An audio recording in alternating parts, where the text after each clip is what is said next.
Bonjour à tous et bienvenue dans le podcast Le Regard Ciné d'Erem et Marie-Lise.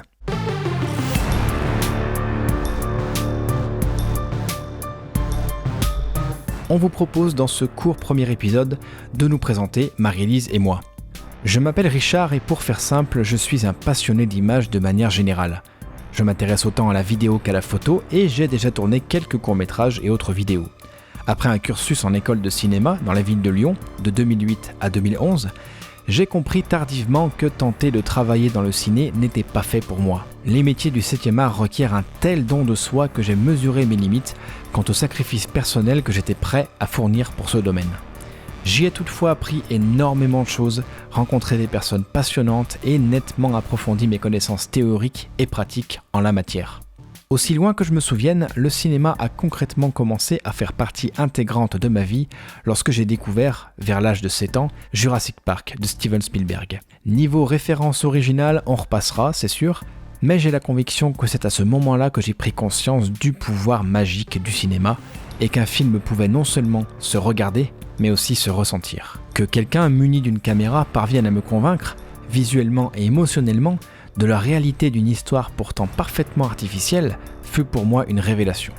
Dans ce podcast, même si les choses peuvent évoluer, je parlerai plutôt d'un film sous l'angle de l'émotion qu'il a suscité chez moi que sous celui de l'analyse filmique. Pour la simple raison que j'estime n'avoir jamais été très à l'aise avec l'analyse filmique pure et dure. En bref, je ressens plus un film que je ne parviens à le décoder.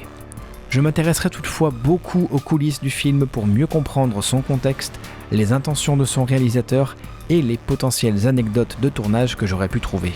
Cette envie d'échanger sur le cinéma, raison première de ma présence ici, a d'abord donné naissance à une chaîne YouTube, toujours active, sur laquelle ces podcasts seront également publiés et dont vous trouverez le lien en description.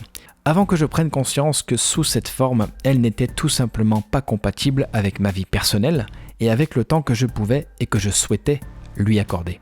J'ai donc décidé de revenir à ce qui était ma toute première idée quant au format de mes critiques ciné, le podcast, sur lequel j'ai invité Marie-Lise, une amie de longue date, également passionnée de cinéma, à me rejoindre. Je vais justement laisser la parole à Marie-Lise. Bonjour à tous, je suis Marie-Lise. Alors, lorsque Richard m'a proposé de faire ce podcast, j'étais ravie. Le cinéma et même la fiction, sous quelque forme que ce soit, ont toujours tenu une place importante dans ma vie. Quand j'étais petite fille, je réclamais toujours des histoires à ma maman. Lorsque les livres ne suffisaient pas, nous en inventions. Puis j'ai découvert le cinéma et autant de mondes se sont ouverts à moi. J'ai vécu au fond de la jungle avec Simba, j'ai appris à voler avec Peter Banning, j'ai remonté le temps avec Marty McFly. J'aimais me perdre dans ces histoires merveilleuses qui ont boosté mon imagination.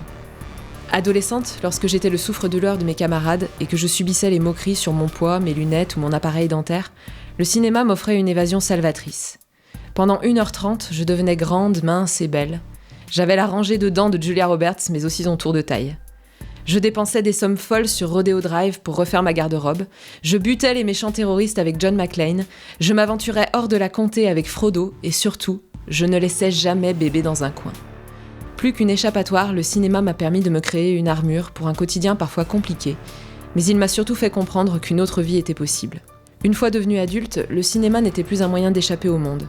C'était devenu un outil pour mieux le comprendre. Quoi de mieux pour se mettre dans la peau d'un autre, entrevoir sa réalité, réaliser que le monde ne s'arrête pas à l'expérience que j'en ai. J'ai vécu les affres du milieu carcéral avec Morgan Freeman et Tim Robbins. J'ai été internée en hôpital psychiatrique avec Jack Nicholson. J'ai vécu la fin de la ségrégation raciale aux États-Unis à travers le regard de Forest Whitaker. Autant d'expériences, de sentiments, d'émotions que je n'aurais jamais ressenties autrement. Le cinéma et les séries télévisées ont joué un rôle primordial dans mon choix de carrière. Ancienne traductrice, je suis maintenant professeure d'anglais. Initialement, si je me suis passionnée pour cette langue, c'est parce qu'elle me permettait d'avoir un lien plus étroit, plus intime avec le cinéma. Aujourd'hui, je saisis cette opportunité pour déclarer mon amour au 7e art. Ce podcast sera pour moi une façon de partager ma passion et mon ressenti sur les films.